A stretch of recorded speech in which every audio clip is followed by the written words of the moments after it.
Pumirma ng waiver, tama? Hindi ko alam, Mr. Chair, kung nag-waiver siya because my investigator, sila yun, Mr. Chair eh. Usually, Mr. Chair, pag head ka ng office... Mr. Wilkins, ikaw yung head of office, napakalaking project, tapos hindi mo alam? Tapos hinayaan mo yung mga tao mo? I don't lie, Mr. Chair. You're not lying, you lie! Just a few minutes ago, harap ko. Are you not lying? No, Mr. Chair.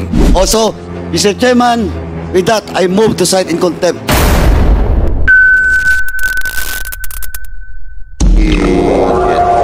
Ano ko ba na nung, of course, again, you will not remember the exact date, but dito, tandaan ni Jane, noong January 4, 2005, inimbitahan niyo daw si Jane, si Jed, at saka sa opisina niyo.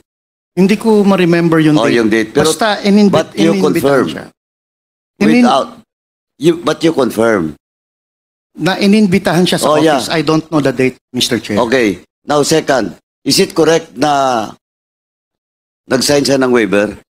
I don't know, Mr. Chair. Why? Hindi para sa akin yung Mr. Chair. I have my investigator. No, but you're the head. Hindi na usually... Sir Wilkins, maglulukuhan ba tayo dito? No, Mr. Chair, kasi sa akin, Mr. Chair. Project mo yon. Yes, Mr. Chair. Ngayon, kinuha niyo yung subject, yung supposedly suspect, without a warrant. Di ba tama? Without a warrant? Their invitation? Yes, Mr. Chair. O now, para hindi kayo makasuhan, nag-waive siya. Pumirma ng waiver, tama? Hindi ko alam, Mr. Chair, kung nag-waiver siya because my investigator, sila yun, Mr. Chair eh. Usually, Mr. Chair, pag head ka ng office... Mr. Wilkins, ikaw yung head of office, napakalaking project, tapos hindi mo alam? Tapos hinayaan mo yung mga tao mo na papirmahin yung subject o yung suspect for a waiver? Mr. Chair, as head of office... Ang in-charge dyan is investigator. I delegate the job sa investigator. Anyway, Mr. Chair, may lawyer sila, Mr. Chair eh. But in that case, Mr. Wilkins, are you not liable if ever there will be a violation of the rights of because you're just the head and there is an investigator? Ito, theoretical lang. Mr. Chair. Are you not liable? Theoretical hindi ko sinasabi na he has all the basis of his overclaim. Usually, Mr. Chair, sa... Hindi nga. At tinatanong ko, theoretical. Hypothetical. Theoretical. Are you liable or not? No, Mr. Chair. Why? Dahil hindi naman... But you are the head of the office. Yes, Mr. Chair. If illegal activity or whatever violation of law under your office, as the head of office, you are reliable, especially in this case. Especially in this case, this is a very big project of your office. CSC nandito. Ito, CSC, this is not, CSC, this is not the subject. Are you a lawyer, sir? Good afternoon, Mr. Chair, and to all the other members of the board. This is the subject in your invitation, no? But tanongin na kita. In this case, eto, hypothetical lang. If the investigator of Wilkins violates the right of the suspect, is he not liable of any case? Mr. Chair, there are circumstances that has to be met for the principle of command responsibility to apply to the extent that the principal may be liable.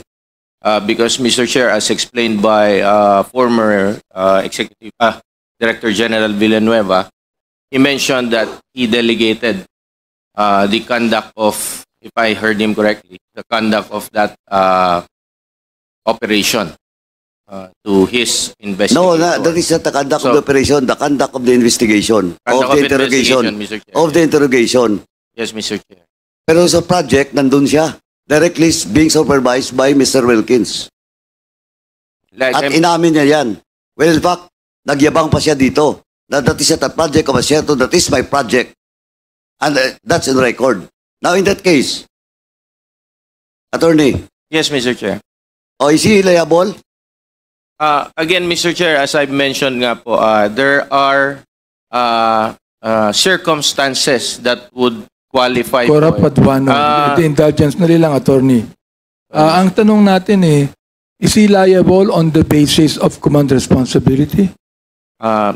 Mr. Chair, as I am explaining, there should be qualifying circumstances present in a case for a principal to be liable under command responsibility. There is, just like what you've said, that he delegated the authority to investigate Kumonte de Ramos. Hindi na makapagsasabi ngayon, patay na eh.